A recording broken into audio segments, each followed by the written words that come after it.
अस्सलामुअलैकुम, आप देख रहे हैं समा। मैं हूं रमीज अहमद। हेडलाइंस आपने जानी, सबसे पहले आपको बताएं सुप्रीम कोर्ट ने जाली अकाउंट्स केस नैब को भिजवा दिया।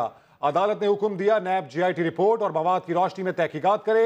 तहकीकात के बाद केस बनता हो तो रेफरेंस दायर किया जाए। इसी पर अपडेट्स हासिल करेंगे समा के नुमाइंदे जुल्करनैन इकबाल से। जुल्करनैन, बताइएगा इस हुक्मनामे के हवाले से।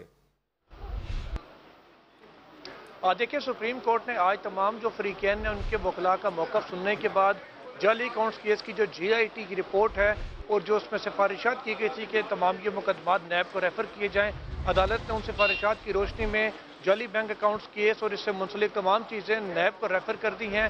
और साथ ही साथ नैब को ये हिदायत की गई है कि 2 माह के अंदर तमाम तर तहकीकात को मुकम्मल करके उसके ऊपर फैसला किया जाए कि अगर जिस मामले में जिस केस में रेफरेंस बनता हो उसमें रेफरेंस दायर भी किया जाए।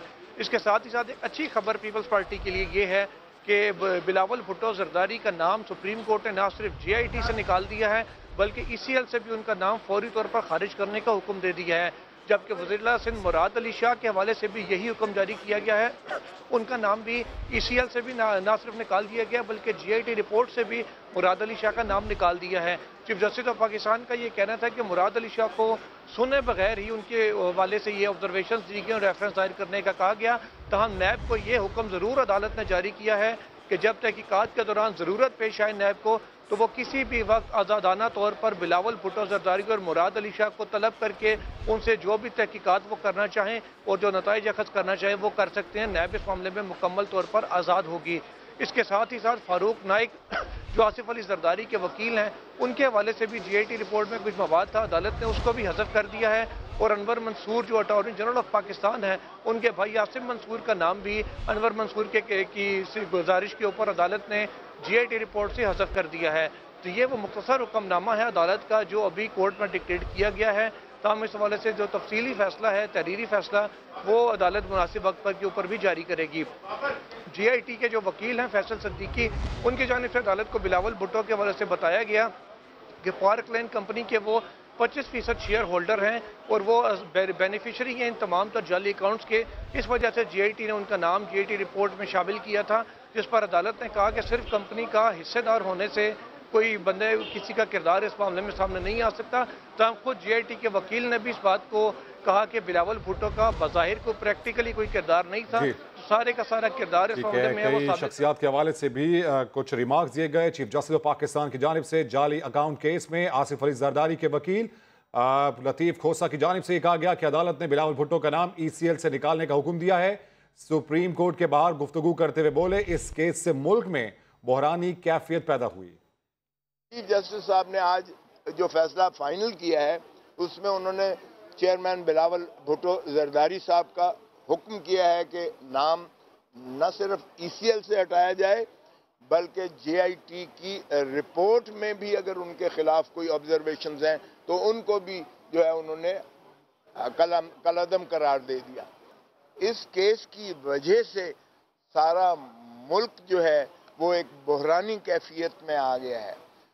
हमारी मईशत भी इस केस में मुतासर हुई है। और इसी यहाँ पेश पे बात करेंगे सीनियर तजियाकार अदनान आदिल साहब और खालिद अजीम साहब हमें ज्वाइन कर चुके हैं। खालिद साहब, सबसे पहले आपसे जानना चाहेंगे रिपोर्ट और सिफारिशात की रोशनी में नैब को मामला भेज दिया गया है, क्या लगता है कितना लंबा ये तहकीकात चल सकती हैं? ऑल्दो 2 माह का टाइम जरूर दिया गया है। जी, 2 महीने का वक्त दिया गया है, लेकिन एक थोड़ा सा फर्क इसमें ये रखा गया है कि जो नवाज शरीफ केस था, पानामा वाला मामला जो था, उसमें ये कहा गया था कि नए तहकीकात मुकम्मल करके उसके बाद रेफरेंस दायर करें, जबकि इसमें ये 2 महीने की मुद्दत तो रखी गई है, लेकिन ये नहीं कहा गया कि लाजमी तौर पर तमाम लोग जो है उनके खिलाफ रेफरेंस दायर किया जाए, बल्कि ये कहा गया है कि अगर इस तहकीकात की रोशनी में जो नैब करे अगर रेफरेंस बनता हो तो रेफरेंस दायर किया जाए। एक तो ये बात है। दूसरा बात वक्ती तौर पर ये जरूर है कि मुराद अली शाह और बिलावल भुट्टो जरदारी की जानिब के नाम जो है वो एक तो ईसीएल से भी निकाले गए और दूसरा जीआईटी में उनका जो नाम है ये कहा गया कि वो गैर जरूरी तौर पर शामिल किया गया और अगर उनको तलब किया जाएगा तो सिर्फ मामलात को लिंक को जोड़ने के लिए बज़ाहिर वो इस वक्त जो है मुल्ज़मान की फहरिस्त है उसमें से वो निकाल दिए गए हैं। और तीसरी इम्पोर्टेंट बात ये है कि अदालत ने काबीना का जो फैसला था कि ये जो लोग हैं 172 अफराद जिनका नाम ECL में डाला गया है, उन पे कोई खास रिमार्क्स नहीं दिए, माजवा इन 2 अफराद के बाकी लोग जो हैं उनके नाम अगर ECL में है तो वो अदालत ने काबीना का ये फैसला तस्लीम कर दिया है कि केस टू केस उसका जायजा दिया जाएगा और अगर जरूरत नहीं होगी तो उनका नाम जो है वो ECL से निकाल दिया जाएगा। गोया वो फहरिस्त जो है उसके हवाले से काबीना ने जो फैसला किया है उसमें अदालत ने मुदाखलत मुनासिब नहीं समझी और इसको जो है वो एज इट इज रखा गया है। वो 170 अफराद, यानी इन 2 को छोड़ के बाकी 170 अफराद जो हैं उनको स्क्रूटनी से गुजरना पड़ेगा जो काबीना कमेटी के सपोर्ट की गई है। तो ये फिलहाल ये समझता हूँ कि जो रिलीफ मिला है आज वो बिलावल भुट्टो को मिला है और इसके साथ साथ मुराद अली शाह को, बाकी लोग जो हैं उनके हवाले से अदालत ने ये हुक्म बिल्कुल दिया खान है कि साहब, कुछ हौसला अफजाई खबर जरूर होगी पाकिस्तान पीपल्स पार्टी की आला क़यादत के लिए भी हमारे साथ ही रहिएगा। अदनान आदिल साहब भी हमारे साथ मौजूद हैं, हमारे नुमाइंदे जुल्करनैन इकबाल भी हमें ज्वाइन कर चुके हैं। इस हवाले से आपको ये भी बताएं कि आज सुप्रीम कोर्ट में जाली बैंक अकाउंट्स केस की समाअत के दौरान मजीद क्या कुछ हुआ, इस रिपोर्ट में तफसीली तौर पर जानिए।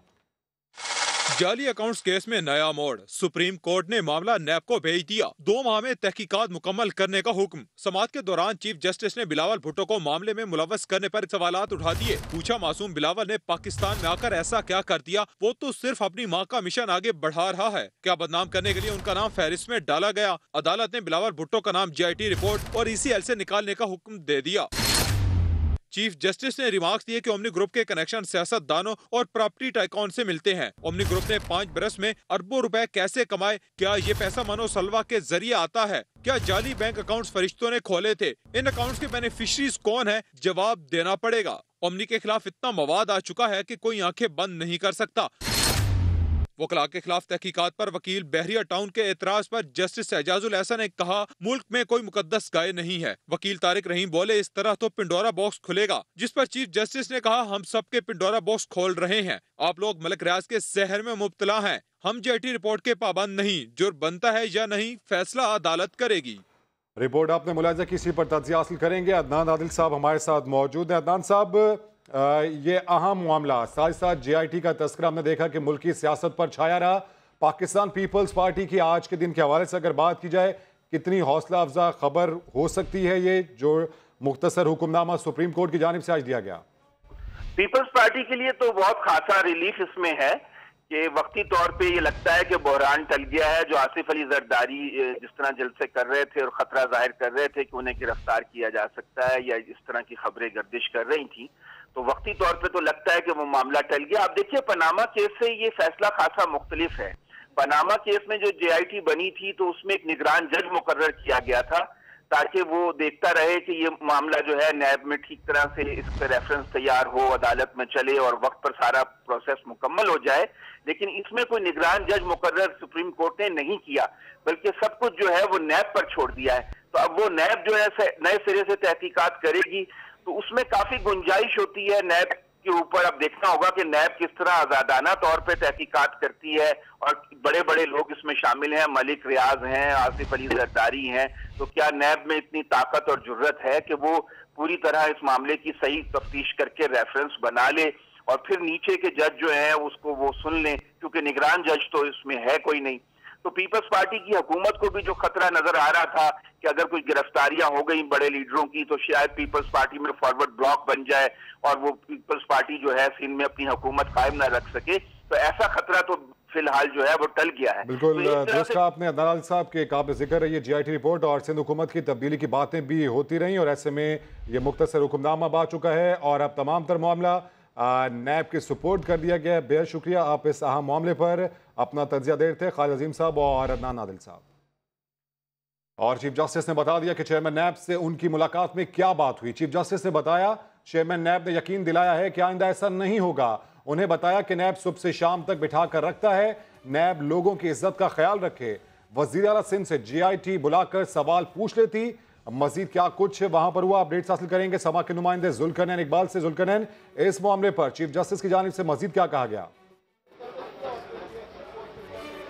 देखिए, जाली बैंक अकाउंट्स केस में जब नैब के हवाले से बात हुई तो चीफ जस्टिस ऑफ पाकिस्तान ने कहा कि नैब जो पूरा दिन लोगों को बिठाकर यहाँ पर सवालात पूछता है, उनकी पकड़ियाँ उछालता है और सुबह से शाम तक बिठाकर ना सिर्फ उनसे सवालात किए जाते हैं लोगों से, बल्कि ये भी नैब अफसरान कहते हैं अपने जो मातहत हैं उनको कि ज़रा इसको जाके नैब का थाने का चक्कर लगवा कर लाएं, इसको समझ आ जाए कि इसके साथ होने क्या जा रहा है। चीफ जस्टिस ने कहा कि ये कोई तरीका नहीं है नैब का तहकीकात करने का।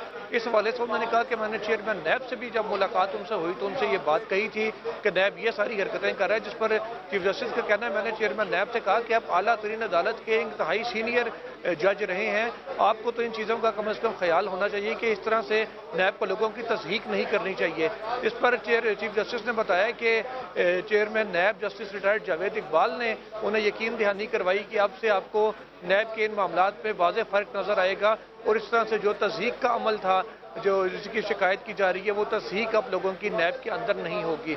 तो ये वो गुफ्तगू है जो चीफ जस्टिस ने आज केस के दौरान आया की और बताया कि चेयरमैन नैब जब मुलाकात के लिए आए तो वहाँ पर क्या सवाल जवाब हुए और क्या गुफ्तगू दोनों के दरमियान हुई। ठीक है, ऐसे में चेयरमैन की जानिब से यकीन दिलाया गया है कि आइंदा ऐसा नहीं होगा। अपडेट्स के लिए बेहद शुक्रिया जुल्करनैन। उधर कराची बैंकिंग कोर्ट ने मनी लॉन्ड्रिंग केस में आसिफ अली जरदारी और फरियाल तालपुर की जमानत कबल गिरफ्तारी में 23 जनवरी तक तौसी कर दी।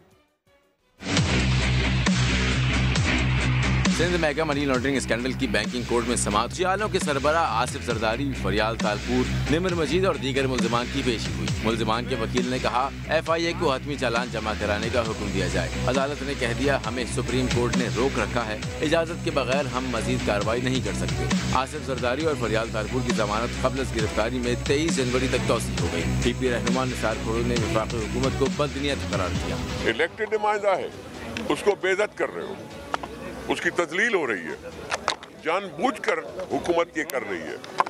अब ये बातें इसी वजह से हम कहते हैं कि इतना करो जो कल तुम भी बर्दाश्त कर सको। जियाली रहनुमा नफीसा शाह ने भी क़यादत का दिफा किया। तहरीके इंतकाम के नए पाकिस्तान में इंसाफ का तकाजा आप खुद देख लें और ट्रायल होना चाहिए, एहतसाब बिल्कुल होना चाहिए, लेकिन कानून का तकाजा ये है कि बराबरी की बुनियाद पे होना चाहिए। कुछ देर अदालत में आसिफ जरदारी ने बैठक लगाई, वकीला से मुशावरत।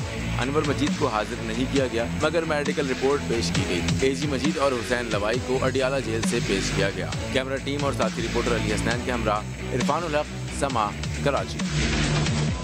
साबिक सदर आसिफ अली जरदारी और फरियाल तालपुर की बैंकिंग कोर्ट आमद पर जियालों ने धक्कम-पेल और रिवायती बदनज़मी का मुजाहरा किया। अदालती अहाते में नारेबाजी करते रहे। मेगा मनी लॉन्ड्रिंग केस की समाअत के लिए बैंकिंग कोर्ट में फरियाल तालपुर और आसिफ जरदारी की आमद। जियाले भी पहुंच गए। आगा सिराज दुरानी आए तो रास्ता भूल गए। फिर अद्दी फरियाल तालपुर की आमद का वक्त हुआ। जियालियां इस्तकबाल करने खड़ी हो गईं। गाड़ी पहुंची तो ऐसी धक्कम पेल हुई कि अद्दी भी परेशान हो गई।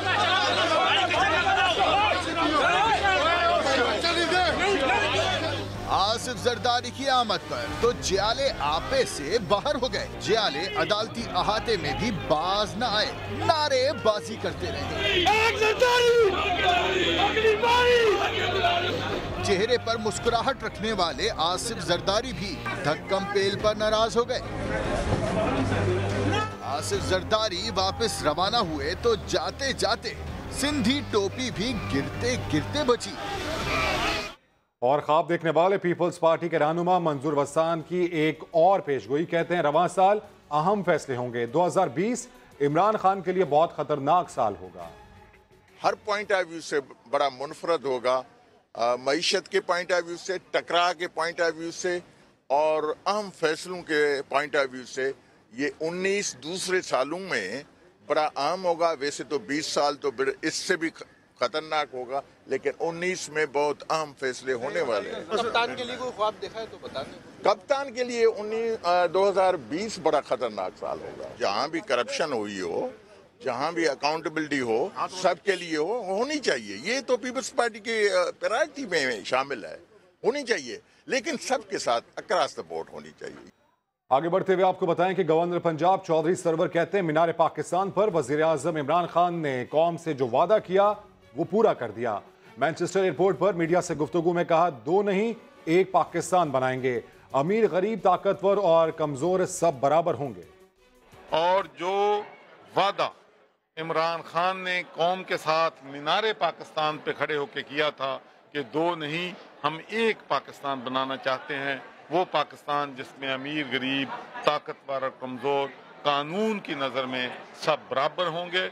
और सबसे अहम बात कि करप्शन के खिलाफ जो इमरान खान ने 22 साल जहाद किया है, हम करप्शन के खिलाफ अब भी मुत्तफिक हैं, मुत्तहिद हैं, इकट्ठे हैं और करप्शन पे किसी किस्म का कोई कंप्रोमाइज जो है वो नहीं करें।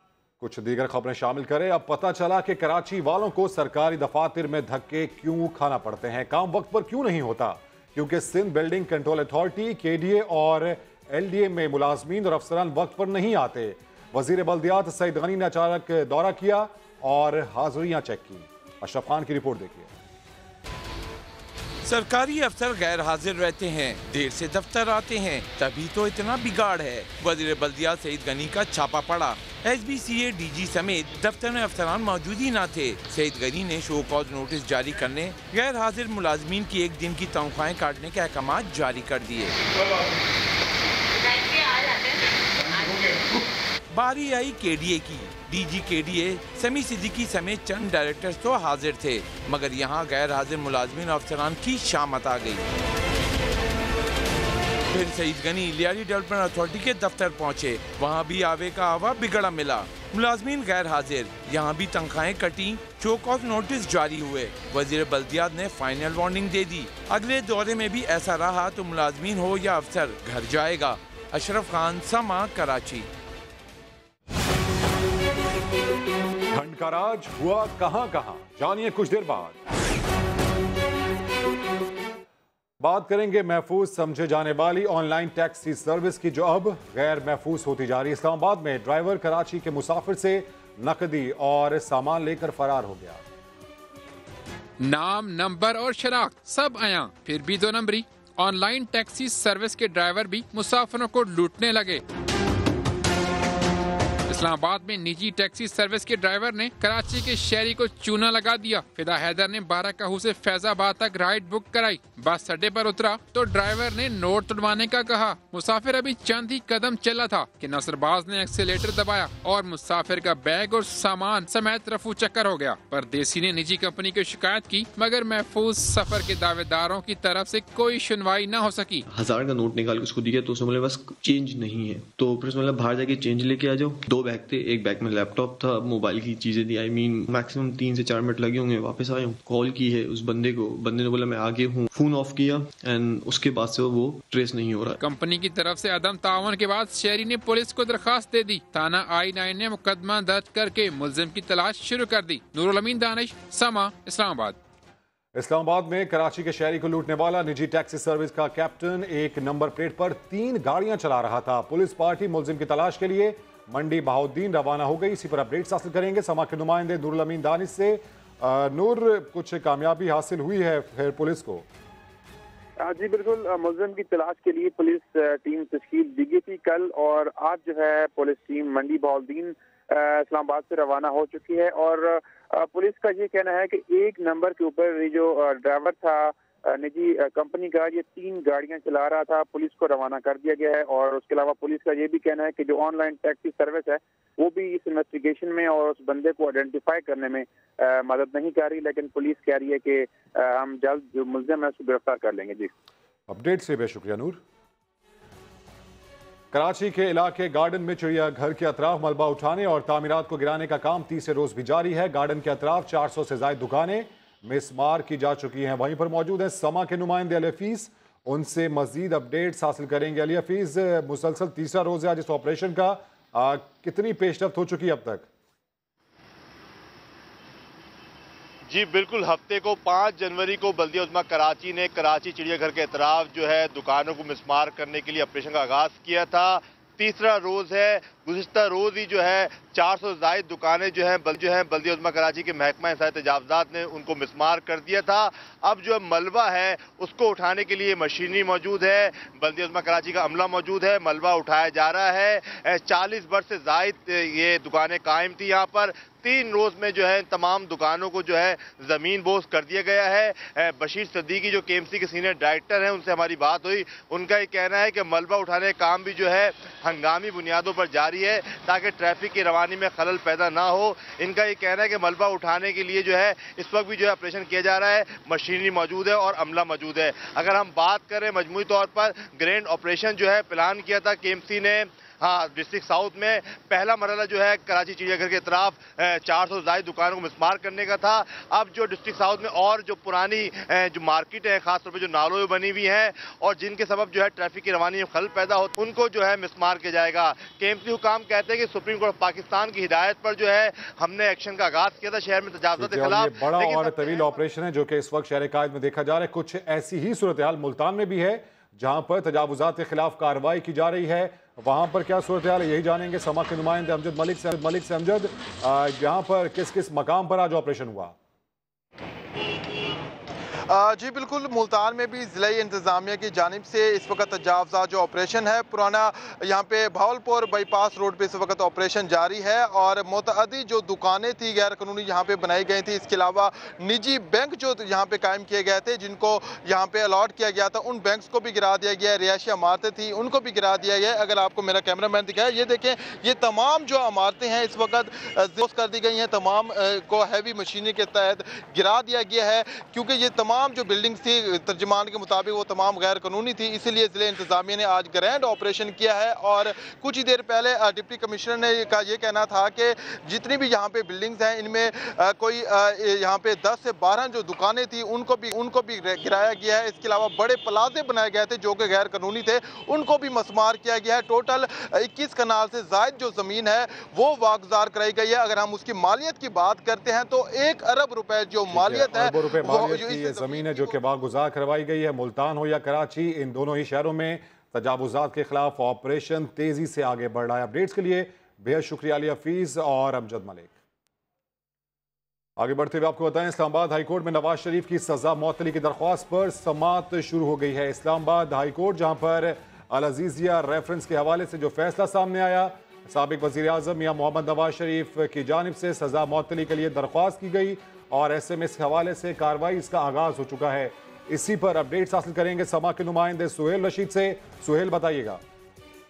देखिए, नवाज शरीफ की सजा मौतली की दरखास्त को इस वक्त तक के लिए इस्लामाबाद हाईकोर्ट ने नाकाबिल समाअत करार दे दिया है। जस्टिस अजहर मिनल्ला ने रिमार्क्स किए कि जब तक आपकी असल अपील जो सजा के खिलाफ है वो समाअत के लिए बाकायदा तौर पर मुकर्रर नहीं हो जाती, तब तक सजा मौतली की दरखास्त को नहीं सुना जा सकता। आपकी जब सरमा की छुट्टियों के बाद मेन अपील जब समाअत के लिए मुकर्रर होगी तो उसी के साथ ही इस दरखास्त को भी सुन सकते हैं। इस पर नवाज शरीफ के वकील ख्वाजा हारिस का ये कहना था कि चूंकि सरमा की छुट्टियां चल रही हैं इसलिए अपील जो है वो मुकर्रर नहीं की जा सकी। ताहम जस्टिस अजहर मिनल्ला ने यही कहा कि इस वाले से हम बाद में प्रॉपर आर्डर भी जारी कर देंगे, लेकिन इस वक्त इस दरखास्त को सुना नहीं जा सकता क्योंकि आपकी जो बाकी दरखास्तें हैं वो अभी तक रजिस्ट्रार ऑफिस की जानिब से समाअत के लिए बाकायदा तौर पर फिक्स नहीं की गई, तो इसको अकेले करके एक दरखास्त को नहीं सुना जा सकता। इसके साथ ही ये जो सजा मसले की दरखास्त है इस पर समाअत गैर मुअय्यना मुद्दत तक मुलतवी हो गई है। जी ठीक है, ये पेशरफ देखी जा रही है। अदालत ने दरख्वास्त नाकाबिल समाअत करार दे दी है। नवाज शरीफ की सजा मौतली की दरख्वास्त पर समाअत इससे मुलतवी कर दिया गया है। गैर मुअय्यना मुद्दत के लिए मरकजी अपील मुकर्रर होने तक दरख्वास्त नहीं सुन सकते। अदालत की जानिब से ये हुक्म दे दिया गया। इस्लामाबाद हाई कोर्ट जहाँ पर अल अजीज़िया रेफरेंस में सज़ा दी गई साबिक वज़ीर आज़म मियां मोहम्मद नवाज शरीफ को, इसके हवाले से आज अपील होना थी और इसी में सज़ा को मुअत्तल करने के हवाले से भी सज़ा की गई थी साबिक वज़ीर आज़म मियां मोहम्मद नवाज शरीफ की वकला की जानिब से। ऐसे में अदालत की जानिब से ये दरख्वास्त नाकाबिल समाअत करार दे दी गई है। अपडेट्स के लिए बेहद शुक्रिया सोहेल। और इसी मामले पर तज्जिया भी हासिल कर लेते हैं। सीनियर तज्जियाकार खालिद अजीम साहब हमें ज्वाइन कर चुके हैं। खालिद साहब, पेशरफ्त की तवक्को की जा रही थी साबिक वज़ीर आज़म मियां मोहम्मद नवाज शरीफ की जानिब से सज़ा मुअत्तली के हवाले से नाकाबिल समाअत करार दे दिया गया है। ठीक है, नाकाबिल समाअत उसको वक्ती तौर पर इसलिए करार दिया गया है कि अभी तो वो जो अपील जिसकी बुनियाद पे ये दरख्वास्त दायर की गई है उसको वही ज़ेर समात नहीं आई, और जब तक वो ज़ेर समात ना आए उस वक्त तक कोई जो इंटरिम रिलीफ है वो नहीं मांगा जा सकता, और इसको जो है वो कबल वक्त करार दिया गया है। कबल वक्त समझते हुए इसको मुअत्तल कर दिया गया है, इसको फिलहाल खारिज कर दिया गया है। और ये जो फौरी तौर पर कोई रिलीफ की तवक्को हो सकती थी वो अब उनको नहीं है, लेकिन उनका ये जो राइट है मेरे ख्याल में वो इन्फ्रिंज नहीं हुआ, और इसको बाद में किसी मरहले पे जबकि अपील ज़ेर समात आएगी तो उस दौरान अगर ये दरख्वास्त आती है तो उसको ज़ेर समात लाया जा सकता है। ठीक है, बेहद शुक्रिया खालिद अजीम साहब, इस मामले पर आप अपना तज्जिया पेश कर रहे थे। साइबेरिया से चलने वाली हवाएं कराची पहुंच गई, पारा 9 डिग्री तक गिर गया। महकमे मौसमियात ने सर्दी में मजीद इजाफे की पेशगोई कर दी है। इसी पर अपडेट्स हासिल करेंगे समा की नुमाइंदा सोनिया शहजाद से। सोनिया, क्या बताते हैं मौसम का हाल बताने वाले? जी बिल्कुल, साल के दूसरे हफ्ते में शहर कायद में सर्दी की शिद्दत में इजाफा हो गया है। साइबेरियन हवाएं चलने की वजह से मौसम सर्द हो गया है। महकमे मौसमियात के मुताबिक आइंदा आने वाले हफ्ते में मौसम मजीद सर्द हो सकता है और खुश्क भी रहेगा, जबकि आज शहर का दर्जा हरारत कम से कम 9 डिग्री सेंटीग्रेड तक रिकॉर्ड किया गया है। शहर में इस वक्त जो है इंतहाई ठंडी हवाएं चल रही हैं, जिसकी वजह से सर्दी की शिद्दत में भी जो है वो इजाफा महसूस हो रहा है। महकमे मौसमियात ने भी यही पेशगोई की है कि अब सर्दी जो है वो आहिस्ता बढ़ेगी, तो कराची वालों तैयारी कर लो, और जिन्होंने स्वेटर वगैरह रख दिए थे कि अब कराची में सर्दी नहीं आने वाली, तो वो ये सुन ले कि जिस तरह तेज हवाएं चलेंगी सर्दी की शिद्दत में भी वैसे ही इजाफा होता जाएगा। जी, अपडेट के लिए बेहद शुक्रिया सोनिया। शामिल करेंगे न्यूज अपडेट।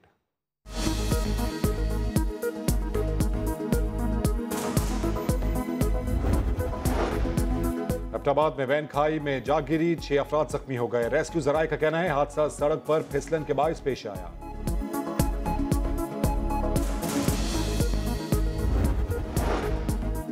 वजीर बल्दियात सिंध सईद गनी का सिंध बिल्डिंग कंट्रोल अथॉरिटी का अचानक दौरा, मुलाजमीन और अफसरान की बड़ी तादाद गैर हाजिर। DGSBCA और डायरेक्टर्स को शोकॉज नोटिस जारी कर दिए, गैर हाजिर मुलाजमीन की तनख्वाहें काटने के अहकामात।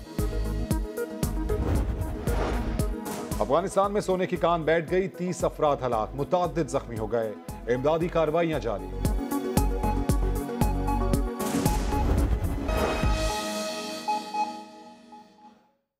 एक बार फिर से बात करेंगे सर्द होते मौसम की। कोयटा में भी सर्दी बढ़ गई और गैस गायब हो गई। शहरी लकड़ी और प्लास्टिक जलाकर गुजारा कर रहे हैं। मोहम्मद आतिफ की रिपोर्ट। कोयटा में सर्दी ने दोबारा डेरे जमा लिए, आसमान गहरे बादलों ने आग घेरा। शहर के कम से कम दर्जा हरारत नुक्ता इंजमात से गिरकर -5 डिग्री सेंटीग्रेड तक जा पहुंचा। सर्दी बढ़ी तो शहर से गैस भी गायब हो गई।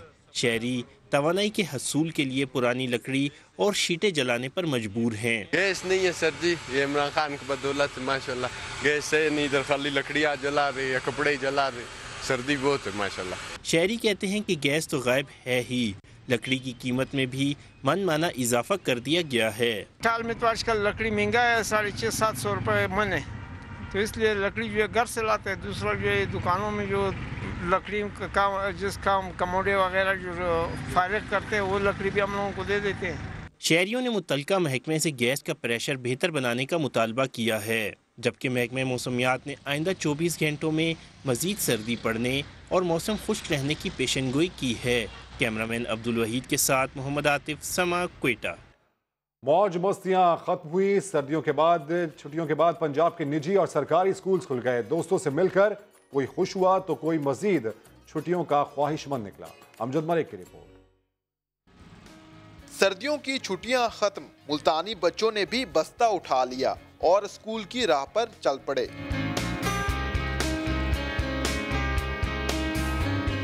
हफ्तों बाद दोस्तों से मुलाकात हुई तो रियान की खुशी का कोई आलम ना रहा। आज स्कूल खुल के अच्छा हुआ है, हमारा स्टडी का टाइम वेस्ट नहीं हुआ, दोस्तों से मिला, बहुत मज़ा आ रहा है, स्कूल खुल गया, अच्छी बात है। कुछ बच्चे सर्दी से परेशान नजर आए तो किसी को छुट्टियां कम लगीं। अभी छुट्टियां और ज़्यादा होनी चाहिए थी, हमने अभी नानों के घर भी जाना था, अभी तो बिल्कुल भी इंजॉय नहीं किया। सर्दियां भी बहुत ज़्यादा है, सर्दी भी बहुत ज़्यादा और हमारी तबीयत भी अभी ख़राब हो सकती है। असातिज़ा का कहना है बच्चों के नखरे तो चलते रहेंगे, लेकिन फिक्र की कोई बात नहीं, कुछ ही दिनों में रूटीन सेट हो जाएगी। कैमरामैन अदनान सियाल के साथ अमजद मलिक, समा, मुल्तान। मौसम सरमा की तातीलात के बाद पंजाब के तालीमी इदारे दोबारा खुल गए। फैसलाबादी तलबा पहले दिन स्कूल आए तो क्या माहौल रहा, बता रही हैं शहनाज महमूद। 15 दिन की तातीलात के बाद दोबारा से स्कूलों में बच्चों की वापसी हुई है। कोई खुशी खुशी वापस आया, कोई रोता रोता वापस आया। स्कूलों में पहला दिन अगर हम हाजिरी की बात करें तो कहीं 50% तो कहीं 60% के करीब रही है। कुछ बच्चियां हमारे साथ मौजूद है। मैं कराची की, मुझे बहुत मजा आया, लेकिन मेरा दिल नहीं कर रहा था स्कूल आने को। मैं मरी गई थी, हमने पहाड़ देखे, हमें बहुत मजा आया था। टीचर्स का भी यही कहना था कि बच्चे जो है 15 दिन की छुट्टियों के बाद वापिस आए तो उनका भी आज पढ़ाई में दिल नहीं लग रहा है। कहीं आधी छुट्टी का टाइम है इस वक्त, कहीं तफरीह का टाइम है, लेकिन बच्चे हैं, पहला दिन है, पढ़ाई के साथ साथ खूब मौज मस्ती और हल्ला गुल्ला भी कर रहे हैं। जी अपडेट से शुक्रिया शहनाज। वज़ीर आज़म की हिदायत पर PHF समेत 14 फेडरेशंस का फॉरेंसिक ऑडिट शुरू कर दिया गया। इसी पर अपडेट्स हासिल करेंगे समा के नुमाइंदे शुएब जट से। शुएब बताइएगा। जी बिल्कुल, वज़ीर आज़म की जो है वो टास्क फोर्स बनी थी और उसके बाद जो है वो अब एक मसला आया कि वो फेडरेशन जिनको बहुत ज्यादा बजट दिया गया है उनका फॉरेंसिक ऑडिट जो है वो शुरू करवा दिया गया है, जिसमें हॉकी फेडरेशन जो है सर फहरिस्त है। इसके अलावा टेनिस भी है और स्नूकर भी है, बाकी खेल भी इसमें शामिल है। तो इस फॉरेंसिक का आने का मकसद ये है कि जो रकम इन फेडरेशन को दी गई है क्या उन्होंने खेल के फरोग के लिए इस्तेमाल की है या इसमें कहीं जो है वो करप्शन का अंतर भी शामिल है। हॉकी फेडरेशन के बारे में ये दावा किया जा रहा है कि उनको 1 अरब के से ज़ायद जो है वो पिछले 4 सालों में दिए गए थे, जिसके बाद खुसूसी तौर पे उनका फॉरेंसिक ऑडिट जो है वो जारी है। अपडेट से शुक्रिया शुएब। Welcome back. कराची से आपको खबर दें, जहां स्कूल वैन्स की चेकिंग शुरू हो गई। ट्रैफिक पुलिस का कहना है कि जिस वैन में LPG सिलेंडर होगा कार्रवाई की जाएगी। इसी पर अपडेट्स हासिल करेंगे समा के नुमाइंदे सऊद बिन मुर्तदा से। सऊद बताइएगा। जी बिल्कुल, ट्रैफिक पुलिस अचानक हरकत में आई है और शारा फैसल पर निजी स्कूल के बाहर यहाँ पर क्रैकडाउन शुरू किया गया है। SSP ट्रैफिक साउथ हैं आसिफ बुगी, उनका कहना है कि स्कूल वैन्स में CNG और LPG सिलेंडर्स के खिलाफ ये क्रैकडाउन किया जा रहा है और जिस भी वैन में सिलेंडर्स लगे होंगे उनके खिलाफ जो है सख्त कार्रवाई की जाएगी। गुज़िश्ता दिनों जो औरंगी टाउन में वाकया पेश आया था कि सिलेंडर फटने जो है लीक हो गया था, उसके बाद आग लगने से बच्चे जख्मी हुए थे। उसके बाद ट्रैफिक पुलिस हुक्काम का कहना है कि ये इकदाम किया जा रहा है। DIG ट्रैफिक भी इस मौके पर मौजूद है। उनका कहना है कि तमाम जितनी भी शहर में चलने वाली जो स्कूल वैन है उसमें से CNG और जो LPG सिलेंडर है वो लगाने की इजाजत नहीं दी जाएगी और जिन्होंने भी वो लगा के अपनी वैन चलाई उनके खिलाफ सख्त कार्रवाई की जाएगी। अपडेट से शुक्रिया सऊद। एबटाबाद में वैन खाई में जा गिरी। हादसे में 6 अफराद जख्मी हुए। झंग में मकान की छत गिरने से 18 साल लड़की जाम बहक और 3 अफराद जख्मी हुए। ये और दीगर हादसात की तफसील जानिए इस रिपोर्ट में। मुख्तलिफ शहरों में ट्रैफिक हादसात में कीमती जानों का नुकसान। एबटाबाद की शेरवान रोड पर वैन खाई में जा गिरी। हादसे में जख्मी 6 अफराद को अस्पताल मुंतकिल कर दिया गया। रेस्क्यू के मुताबिक हादसा सड़क पर फिसलन के बायस हुआ। झंग के मोहल्ला हसन नगर में मकान की छत गिर गई। मलबे तले दबने से लड़की जाम बहक और 3 अफराद जख्मी हुए। रेनाला खुर्द में तेज रफ्तार वैन नहर में जा गिरी। हादसे में 6 अफराद जख्मी हुए, जिन्हें ओकाड़ा रेफर कर दिया गया। गुजरात के इलाके लाला मूसा सब्जी मंडी के करीब बेकाबू ट्रक ने मोटरसाइकिल सवारों को कुचल दिया। हादसे में 2 नौजवान और कमसिन बच्ची जान से गए। कराची से पंजगोड़ जाने वाली मुसाफिर कोच बेला के करीब हादसे का शिकार हुई, जिसमें 1 मुसाफिर जाम बहक और 8 जख्मी हुए। अहम खबर आपको दें, बच्चों से ज्यादती से मुतालिक सेनेट की खुसूसी कमेटी का इजलास हुआ। इस्लामाबाद पुलिस ने बेबसी जाहिर कर दी। इसी पर अपडेट्स हासिल करेंगे समा के नुमाइंदे जहीर अली से। जहीर बताइएगा क्या कुछ हुआ इस इजलास में। जी बिल्कुल, ये खुसूसी इजलास था नुज़रत सादिक की ज़ेर सदारत चाइल्ड अब्यूज़ की जो कमेटी थी, उसमें जो इस्लामाबाद पुलिस है जो उन्होंने ये बताना था कि चाइल्ड प्रोटेक्शन के हवाले से और जो बच्चे जो चाइल्ड अब्यूज़ के उनके पास केसेस आते हैं और बच्चे जो उनके हवाले किए जाते हैं तो उस हवाले से कोई उनके पास जगह मौजूद है। तो इस्लामाबाद पुलिस के जो DIG ऑपरेशन थे उनका ये कहना था कि गुज़श्ता 5 सालों के दौरान 300 से ज़ायद अब्यूज़ के केसेस रजिस्टर्ड हुए, लेकिन हमारे पास लॉकअप नहीं है पुलिस के पास और पुलिस के पास कोई और बैरक के अलावा जगह नहीं है जहाँ पे बच्चों को रखा जा सके। तो इसलिए पुलिस के साथ डाटा भी चाहिए। ह्यूमन राइट्स और FIA दीगर जो इदारे हैं वो डाटा शेयर नहीं कर रहे हैं। हमें खदशा है कि ऐसे बच्चे जो चाइल्ड अब्यूज का पहले से शिकार है और उन बच्चों को अगर जो बारक्स हैं उनमें रखा जाए तो मजीद खदशा है कि मजीद वो अब्यूज न हो जाए। इस हवाले से इस्लामाबाद पुलिस ने बता दिया कि हमारे पास स्पेशलाइज किसी किस्म का कोई सेंटर मौजूद ही नहीं है जो, और हम बच्चों को जो प्रोटेक्शन के लिए चाइल्ड प्रोटेक्शन के हवाले करते हैं, दूसरे दिन वही बच्चे सड़कों पे भीख मांगते हुए नजर आते हैं। इस्लामाबाद में पुलिस की जानिब से बेबसी जाहिर कर दी गई। अपडेट्स के लिए बेहद शुक्रिया ज़हीर। फैसलाबाद में खसरा से 2 मरीज जान से गए। अस्पतालों में क्या सूरत हाल है, जानेंगे समा की नुमाइंदा शाहीन शहजादी से। शाहीन, 2 हलाकतें हुई हैं, इंतजामिया कुछ हरकत में आई कि नहीं? जी बिल्कुल, अलाइड अस्पताल में 7 अफराद जो हैं वो जेर इलाज हैं। रवां साल के 7 दिनों में 7 अफराद लाकड़ा काकड़ा का शिकार होकर अलाइड अस्पताल पहुंचे थे, जिनमें से 2 अफराद जो हैं वो जान की बाजी हार गए। 60 साल आबिद हुसैन जो कि जिला चिन्नौर से रिहायशी और 48 साल गफ्फार फैसलाबाद से रिहायशी है। डॉक्टर्स के मुताबिक दोनों जो मरीज थे, इनको तशवीशनाक हालत में अलाइड अस्पताल लाया गया था। दोनों मरीज को आईसीयू वार्ड में शिफ्ट किया, जहाँ पर वो जांबर नहीं हो सकते। यहाँ पर जो डॉक्टर हैं फोकल पर्सन डॉक्टर मासूमा, उनका यही कहना है कि जो सांस में के मर्ज में मुब्तला पेशेंट होते हैं, अगर उनको ये वायरस हो जाता है तो उसके बाद उनका बचना थोड़ा मुश्किल हो जाता है, क्योंकि इनके फेफड़े पहले से मुतासर होते हैं। इसके लिए जरूरी है कि बच्चों और बड़ों को जो हिफाजती इंजेक्शन टाइम से लगवाए जाएं। जी, अपडेट्स के लिए शुक्रिया शाहीन। सुप्रीम कोर्ट ने इस्लामाबाद में अस्पतालों की कमी से मुतालिक केस निपटा दिया। चेयरमैन CDA और जिम्मेदारान के खिलाफ कार्रवाई का हुक्म दे दिया गया। इस्लामाबाद में अस्पतालों की कमी पर खुद नोटिस, अब ये मामला इससे निपटा दिया गया है। चेयरमैन CDA और जिम्मेदारों के खिलाफ कार्रवाई का हुक्म अदालत की जानिब से दे दिया गया है। नैब अथॉरिटी ज़मीन के अलॉटमेंट में मदाखलत ना करे। साथ ही साथ ये भी कहा गया इस हुक्मनामे में कि नैब कार्रवाई से पहले अदालत से इजाज़त ले अस्पताल के लिए ज़मीन की अलॉटमेंट मुकम्मल की जाए। अदालती हुक्मनामे में ऐसा भी दर्ज है।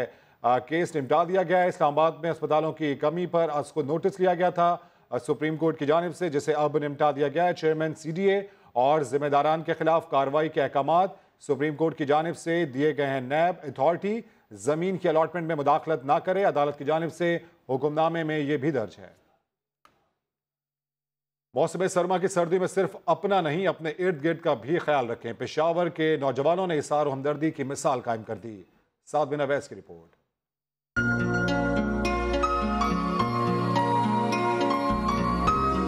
महंगाई के इस दौर में पेशावर के कुछ नौजवान तुलबा ऐसे भी हैं जो अपनी जरूरतों को बालाताक रखकर निकल पड़े शहर के गरीब आवाम की फिक्र में। सर्दी से बचाव के लिए सड़कों और फुटपाथ पर मौजूद गरीब अफराद में तकसीम किए गर्म कपड़े। हमारी अपील दूसरे लोगों के साथ भी यही है कि वो भी आगे आएं और अपने इर्द गिर्द के इलाकों में जितने भी गरीब हैं उन लोगों के साथ मदद करें। कुछ नहीं कर सकते तो उनके लिए कपड़े और जैकेट्स वगैरह फराहम कर दें। गरीब, बेघर और मजबूर अफराद ने किया इन रज़ाकार नौजवानों के इस एसार पर खुशी का इजहार। पाकिस्तान में ऐसे लोग हैं जो हम गरीबों की ख्याल कर रहे हैं। हम गरीबों के लिए कपड़े मुहैया के, इस सर्दी में एक जैकेट दिए, एक जोड़ा दिए, उन लोगों का बड़ा शुक्रिया है। पेशावर के नौजवान रज़ाकार तुलबा शहर के मुस्तहिक अफराद की मदद करते रहते हैं।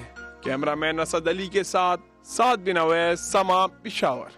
लाहौर में जिले इंतजामिया की नाहली ने शालामार बाग की बैरूनी दीवारों को कचरा कुंडी में बदल दिया। अरसे दराज से मुरम्मत न होने पर तारीखी बाग की दीवार जगह जगह से टूट फूट का शिकार है।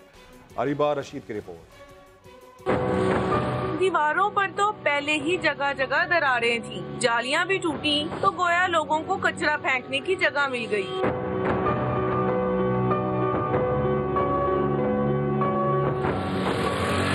शालामार बाग के साथ साथ चलते जाएं तो गंदगी के बहुत से ढेर दिखाई देते हैं। एक आध जगह कूड़ा मत फेंके के बोर्ड लगे हैं, लेकिन इंतजामिया ने कूड़ादान रखकर खुद ही खिलाफ वर्जी का सामान भी पैदा कर रखा है। सबसे बड़ी जिम्मेदारी हुकूमत की भी है, जो फंड लेती है यूनेस्को से। उनको चाहिए कि इसकी प्रॉपर देखभाल करें, सिर्फ अंदर से नहीं, इसको बाहर से भी पूरा मेंटेन करें। तकरीबन 400 साल पुराने बाग की दीवारों पर आराइशी नक्शो निगार ढूंढने से भी नहीं मिलते। जिले इंतजामिया से कचरा ना उठाने पर सवाल हो तो इनके पास रिवायती जवाब तैयार होता है। हमारी टीम्स ऑलरेडी काम कर रही हैं LWMC की, लेकिन फिर भी डायरेक्शंस पास ऑन कर दिए कि मौके पे जाएं, इसको देखें कि अगर किसी की नेग्लिजेंस है तो will take action against that. इंतजामिया की लापरवाही के बाइस बाग की एक दीवार के साथ आरजी दुकानें सजी हैं, तो दूसरी तरफ गैर कानूनी पार्किंग करने वालों का राज है। जमाने की सख्तियों से शालामार बाग के दरो दीवार खस्ता हाली का शिकार तो थी ही, लेकिन हुक्मरानों की नाअहली ने इनकी खस्ता हाली में मजीद इजाफा कर दिया है।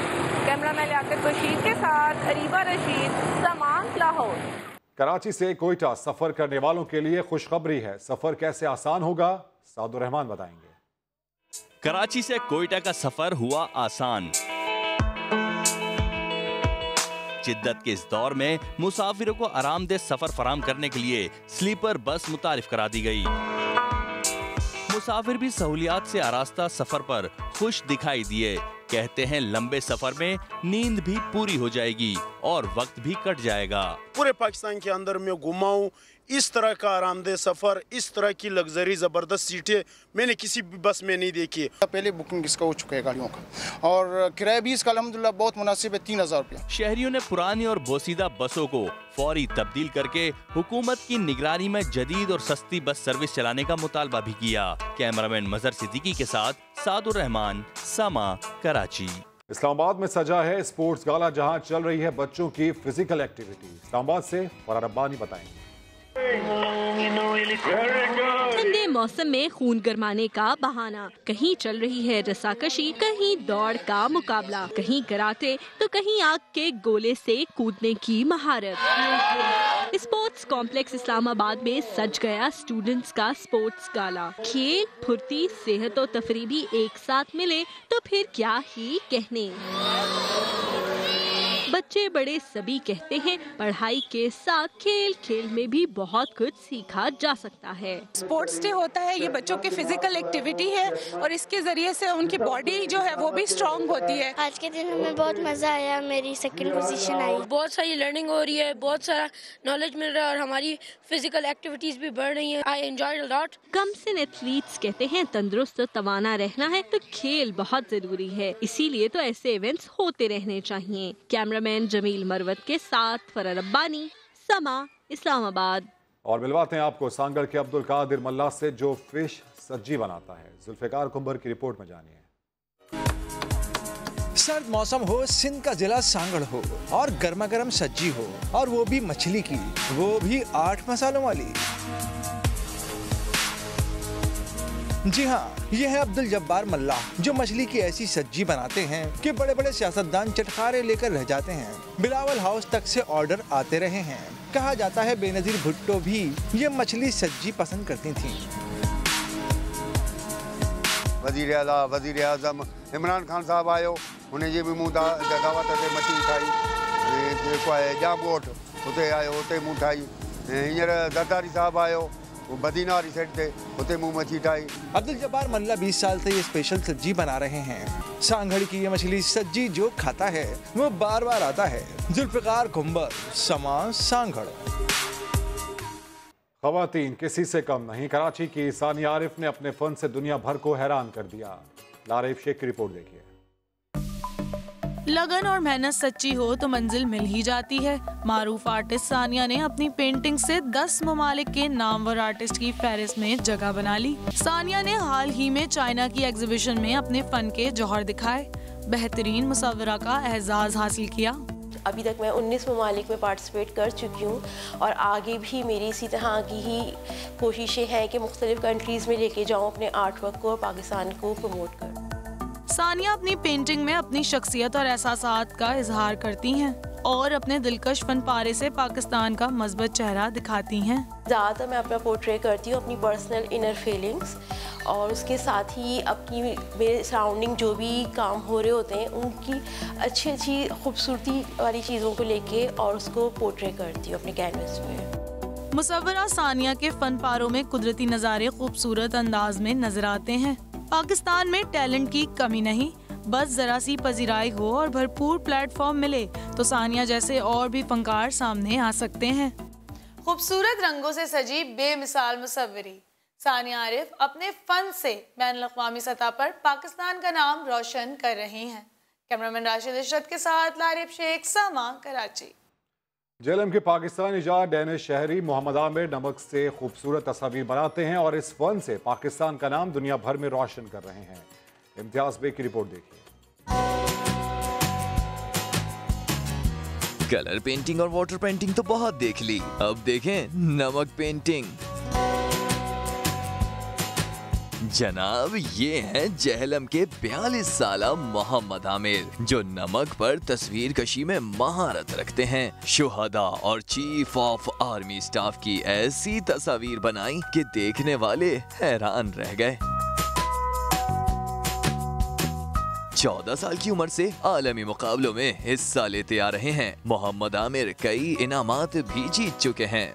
मैं समझता हूँ बीइंग पाकिस्तानी मेरे ऊपर एक मेरी जिम्मेदारी है कि मैं अपने मुल्क को जो है ना आप एम्बेसडर के तौर पर पेश कर रहा हूँ। है मुझे दिखाना है कि हम पाकिस्तानी भी कुछ कर सकते हैं। आमिर के दोस्तों और अहले खाना को भी उनके फन पर नाज है। बीइंग ए पाकिस्तानी हमारे लिए बहुत प्राउड मोमेंट होता है जब लोग इस चीज़ को बहुत सराहते हैं कि जी एक पाकिस्तानी आर्टिस्ट है जो इस तरह का परफॉर्म करे। आमिर मुस्तकबिल में बरतानिया और नॉर्वे में अपने फन के जरिए मुल्क का नाम रोशन करने के ख्वाहिशमंद हैं। इम्तियाज बेग, समा, जहलम। मुजफ्फरगढ़ में मौसम बदलते ही सोहन हलवा और खोया बनाने वाले कारीगरों की चांदी हो गई। शराज बशीर की रिपोर्ट। सर्दी की शिद्दत में इजाफे के साथ मुजफ्फरगढ़ के सोहन हलवे और भुने हुए खोए की डिमांड भी बढ़ गई है। दूध, देसी घी, आटा, मैदा और चीनी को बड़ी कढ़ाई में हल्की आंच पर रखकर खुशबूदार सोहन हलवा तैयार किया जाता है।